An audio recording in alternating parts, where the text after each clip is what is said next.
On site this morning doing a emergency stop lanyard replacement here at the plant. Got an emergency stop lanyard pull system here, and we found that this one here is failing.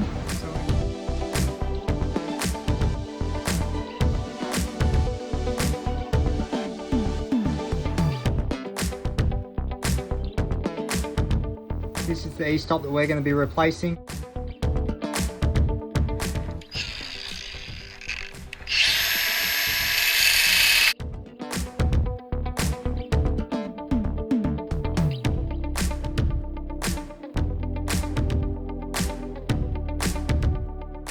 Okay, we've got our new lanyard pull installed, we've got our cables terminated. If I trip the lanyard, you can see that the state changes and now we're open. That will stop the conveyor belt. And we're powered back up, so let's push this reset light. E-stop circuit is healthy, let's start this conveyor. Let's check the operation.